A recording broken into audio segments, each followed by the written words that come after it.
Hi there, I'm Eric Ward Weaver Sjerven, Gothi of the Redgar folk here in East Texas, and I'd like to welcome you to the Raven's Call. This is a show where I ramble on about different heathen-related subjects, just whatever strikes my fancy at the time, lights my mind on fire. You guys that are familiar with my show already know all my spiel. Those that are new to the show, here's the gist. More you interact with my videos, more like them you'll see. Please hit subscribe, ding the bell, thumbs up. All my contact information's in the description below. Do read the comments, and I do read all of the go back and forth contact information down there. I check it all constantly throughout the day, so it doesn't mean that I always get to reply right away, but I do check it. So please, feedback, questions, all that, I love it. I live off of it. Give me. All right. The UPG warning.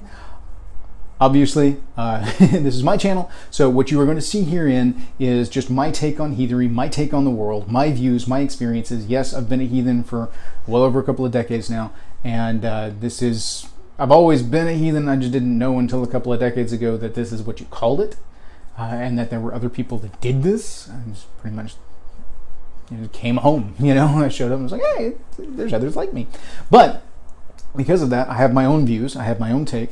I am not a hardcore recon. I am a middle-of-the-road guy, roots in tradition, branching towards the future, malleability and growth. That's me. I'm all about survival either into the future, with the understanding that we can't stagnate in time, or we fossilize, or we petrify. So anyway,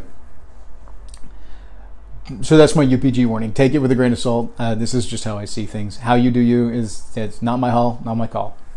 So, on to today's subject. Now, this is one that I haven't come to in a while because it's been on my list, but I've kind of bounced back and forth.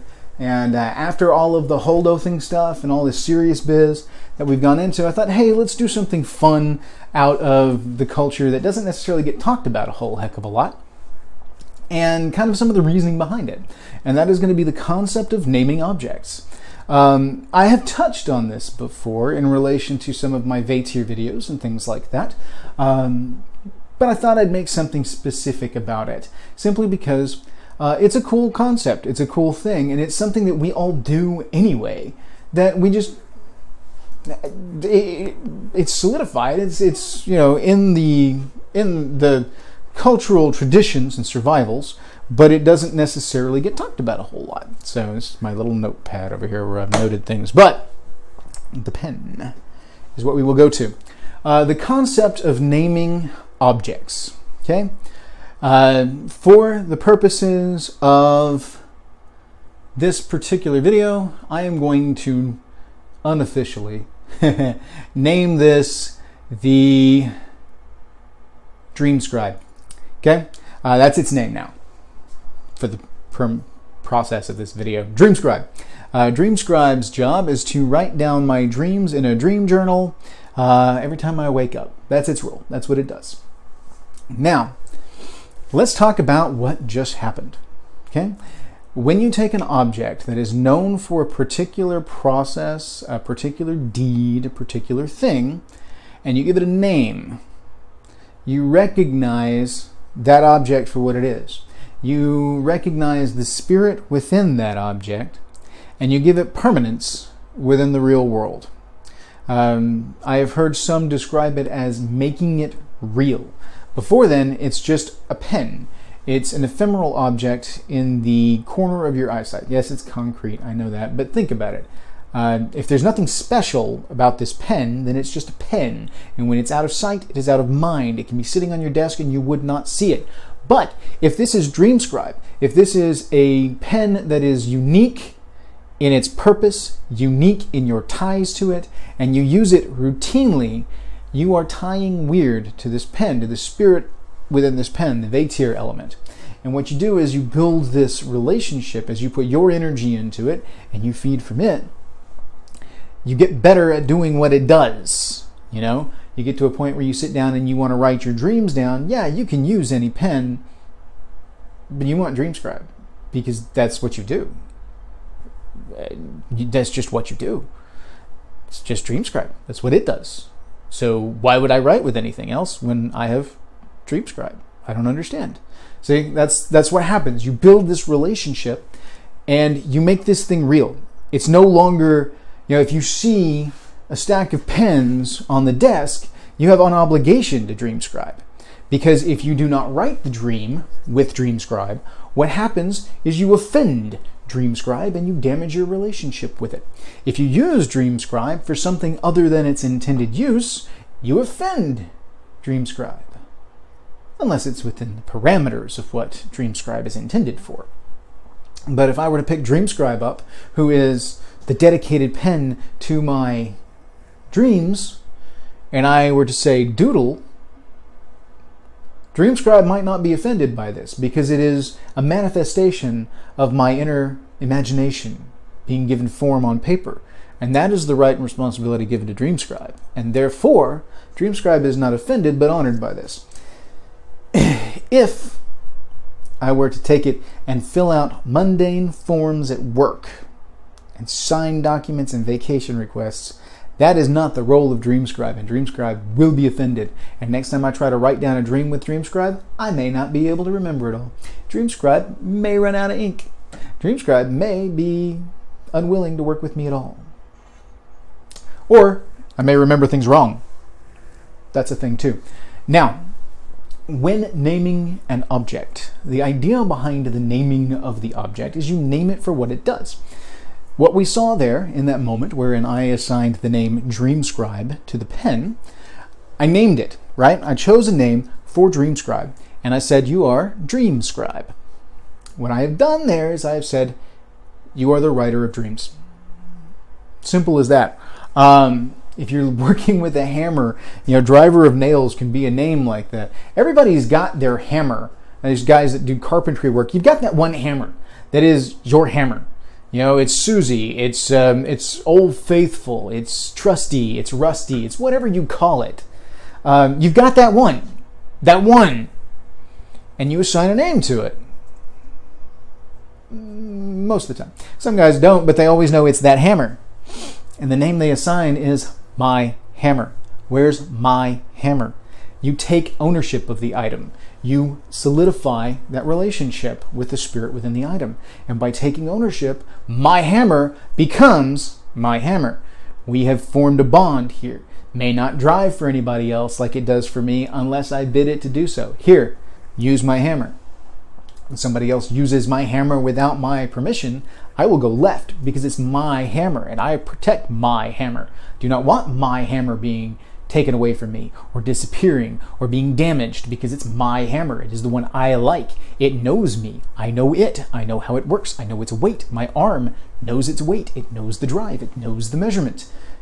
That is my hammer. You have established the tie of weird with this object. You have poured your energy into it, taken its energy into you, and exchanged that. It has become a companion, a friend. I have a rifle at home, my 30-30, that I take out every time I go hunting. It is Vaidersini, hunting companion. That is because it is my hunting companion. I don't go hunting without it.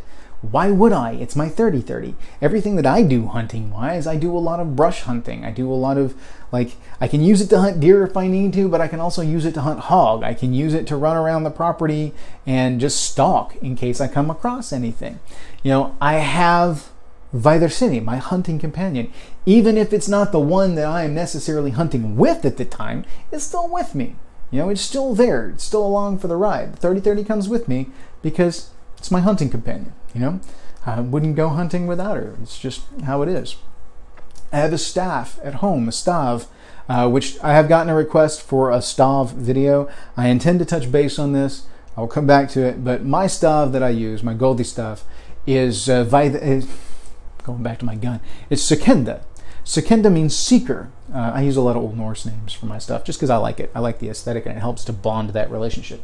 But Sekenda is seeker, and it is my staff that walks with me as I seek, and I hang baubles from it that remind me of times, or that remind me of people, or that remind me of the gods, or the Vatir, or whatever strikes my fancy.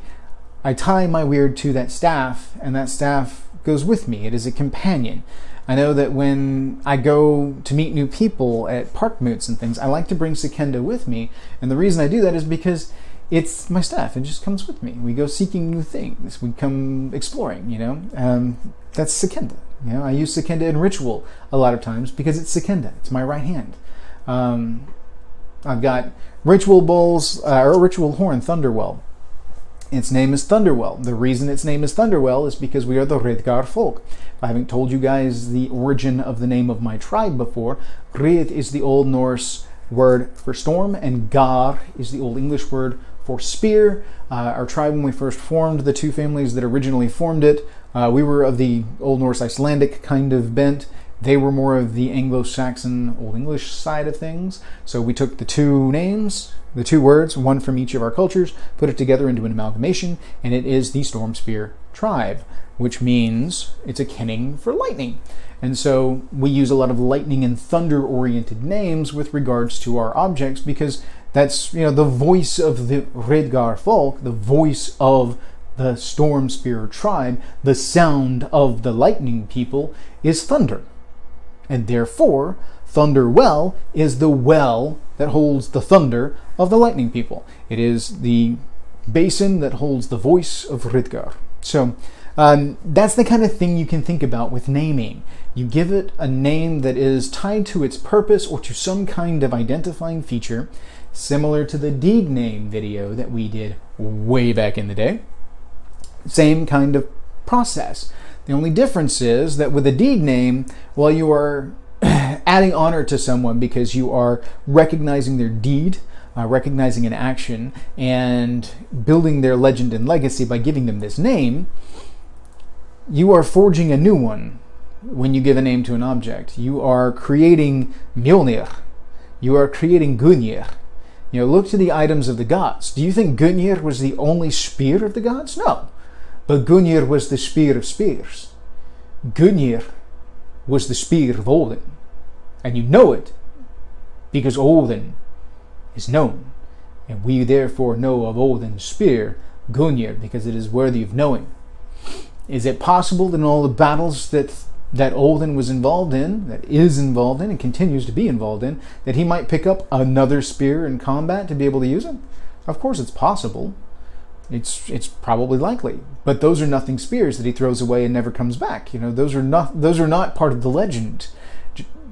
They may touch his legend for a moment, but they're not noteworthy. They don't end up in the saga. They're not given a name.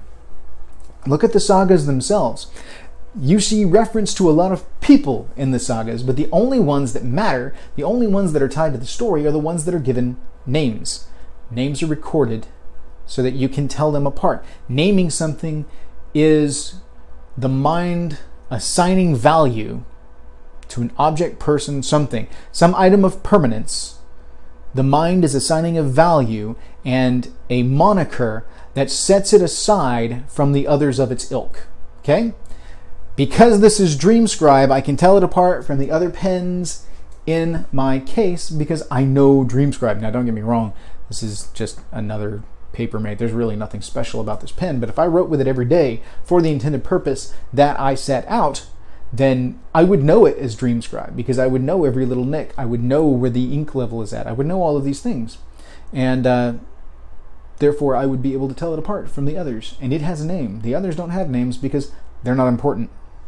By giving something a name, you give it importance, you give it permanence, and you bring it into your mind, your world, you make it real. You bring it from the spirit to the material, from the ephemeral to the physical. You bring it forward into your mind, forward into your life, and you give it form, you give it function, and you give it reality. Okay? So, we talked about why names do what they do. We talked about kind of how you assign a name. Okay? Now, this bears some similarity to the naming process that you will see attested in some of the lore, such as the naming ritual of granting a name to a baby, or anything like that. If you look at like my reincarnation video, I talk about the reincarnation through giving a name of an ancestor to a descendant, with the intention of creating a beacon to seat some of that individual soul within the soul complex of this child. And the idea being that you want to bring a little bit of that person back into the world. You influence the energies of that person through what you call him or her, it, whatever. You influence the energies of that individual through the naming process. Okay? Same thing goes with an object. If you take an object and you dedicate it to a purpose and then you swear a name to it, what you do is you assign value. In your mind, you assign energies to it, and then you begin to feed into it. Through repetition, you establish routine energy pathways with this item. Ritual items especially. I highly recommend naming ritual items. The reason being is because that makes them permanent, that makes them real, and that gives them purpose. You dedicate them to a ritual purpose. The more you build that dedicated purpose, the more reinforced that purpose is.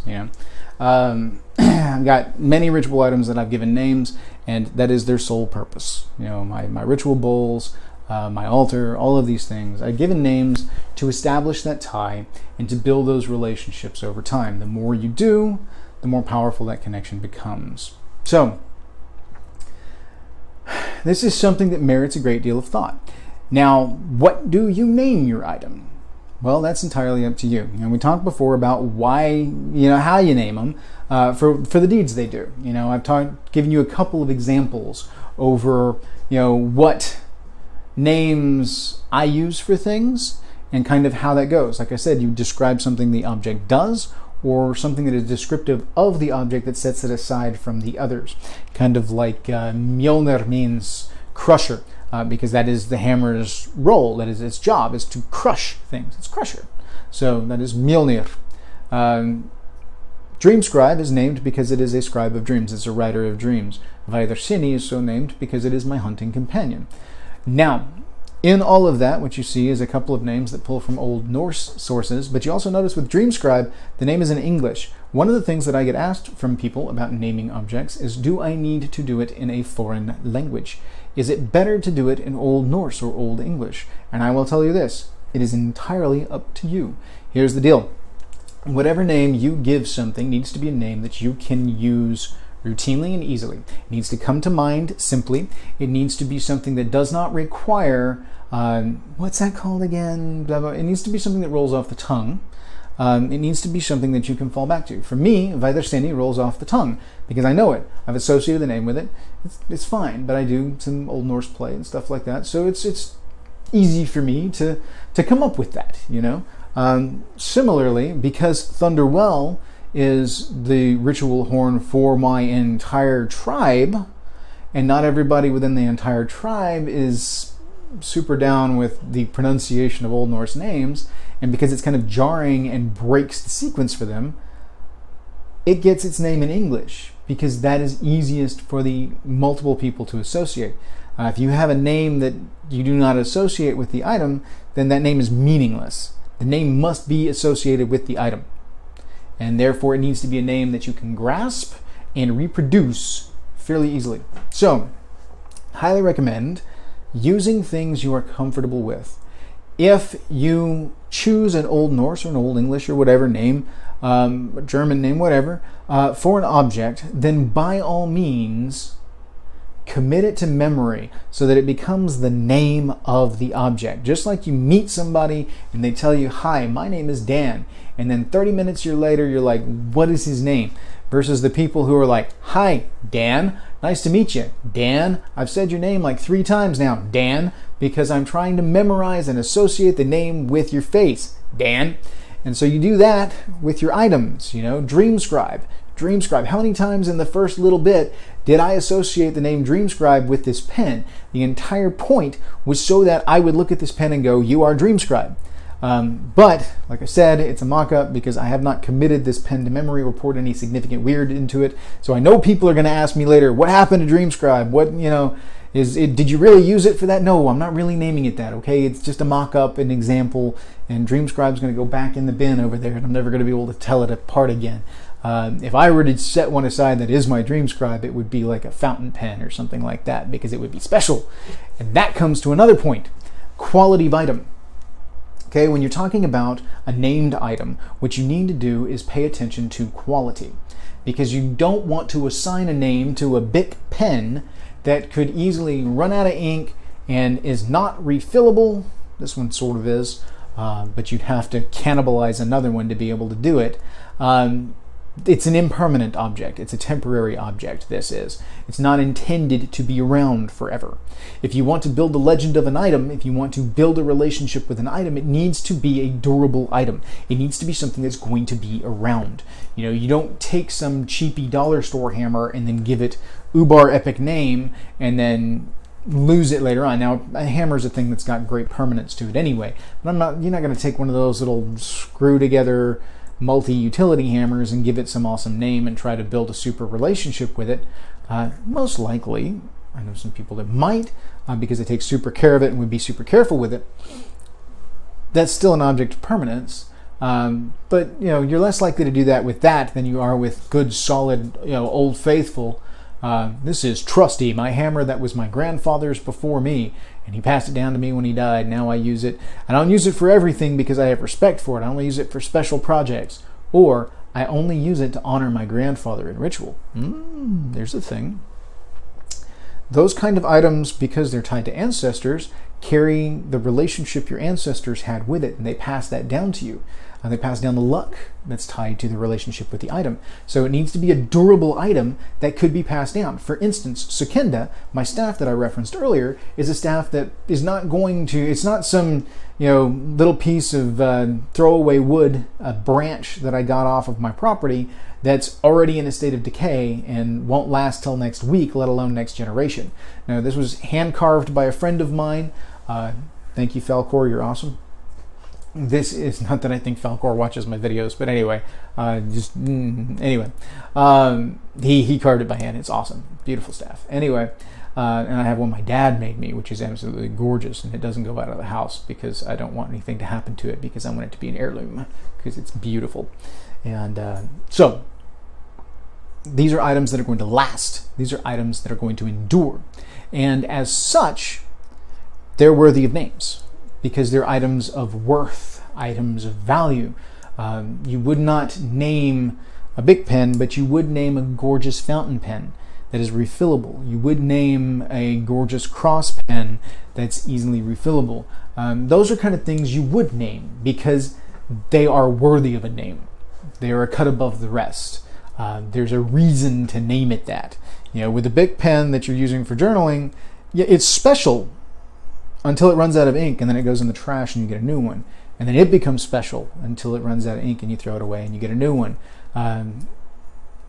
Wasteful, I know. So for ritual items, for named items that you want to dedicate to a purpose, there's benefit to naming items. There's benefit to establishing that tie because they get better at doing what they do. You establish a great deal of energy in with that item that allows you to harness that. When you step up and you pick up the pen that is Dream Scribe, all of those energies, all that connection, all that priming that you've done is there. And so when you pick it up, boom, you're already in Write the Dream Down mode versus a pen that picks up and it's going, what are we doing? I don't know, what are we doing today?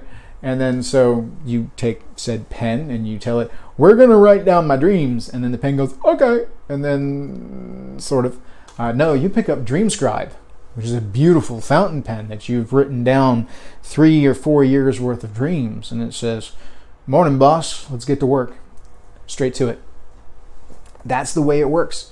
You do that kind of thing and they get better at it because you've already stored the energies in it, the purpose, it knows its role, it knows what it's supposed to do, and it's ready to do that. Okay? Weapons are the same way. So you've got all of this, you've got the purpose set aside, you've got the energy flowed into it, there's reasons to do all of this. You pick the names, you pick the durability because it's something that is worthy. It is something that will survive. It is something that will go from this generation into the next. So that's when you pick your item. You dedicate it to the purpose, you pour the energy into it, you make sure it's something that's going to be durable, you make sure the name is something that is meaningful, you make sure the name is something that is going to roll off the tongue, that you're going to like, that you can come back to real easy. These are the key things to naming items. So this video is not going to be quite as long after I do the edits for my interruptions for phone calls and things like that, as you guys see all the time. But I did want to touch on this because it's a fun little thing. How does this benefit you in the modern world? Good question. All of the reasons that I've stated so far. Building ritual purposes, Naming ritual items helps to dedicate them to that purpose. If you dedicate something to a purpose, only use it for that purpose and establish those ties and that energy flow, and you will find that it gets better at doing what it's supposed to do. All right, and there's this myth, this old story of that certain samurai swords would not be drawn unless they drew blood, because that's their dedicated purpose. That was the role for it. That sword never left its sheath except to do the one thing it was intended to. You would not dishonor it by cutting up sugarcane. You wouldn't dishonor it by using it to cut fabric for clothing or to slice carpet off in pieces. No, that's not its purpose. Those are the purpose of utility items. This is a purpose of death. This was a sword whose purpose was to draw blood, and therefore it only drew blood when it was drawn. To not do so would be to offend the spirit of the sword. And this is, again, so many things within old Japanese kind of Shinto mentality and stuff really mirror heathenry in a lot of ways. It's fascinating, but and we can talk about that all day on another day. But the essence here is that the named item then is dedicated to a purpose. You use it for that purpose. You establish that purpose. You establish that tie. Keep it going. Build that up, and it will get better at doing what it does. Okay? So keep that in mind. Value of the object, what the name is, what the name means, easy to recall, all of that stuff. So we're going to draw to a close today. Hope you guys found this interesting. I'd love to hear some of the named items that you guys have. If you have anything of this sort, please drop it on the Facebook page. Jump in there in the Facebook group and join the conversation. Let us know what kind of items you have, what kind of named items you have that you're willing to show, and say, this is so-and-so, you know, and what the effect of that is, what its intended purpose is, what it's dedicated to, all of that. Let us know. It's cool, it's awesome, and it will help other people get better at doing what they do. So use that hive mind, guys. Let's share amongst each other, okay? So, hail to you all. Thank you for everything. I really appreciate your support. May your hearth fires burn bright.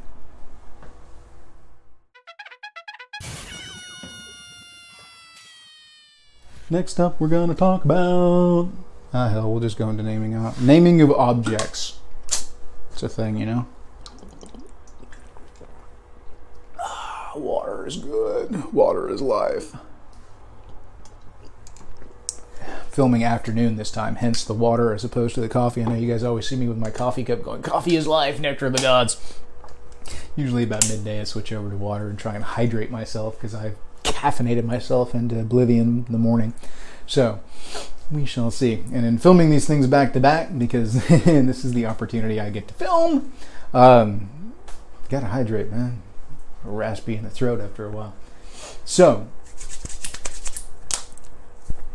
let's do this thing. All right, and we'll jump in here. All right, I think I've got it. I think I've got it. Yeah, we're good. All right. In 3, 2, 1, let's jam.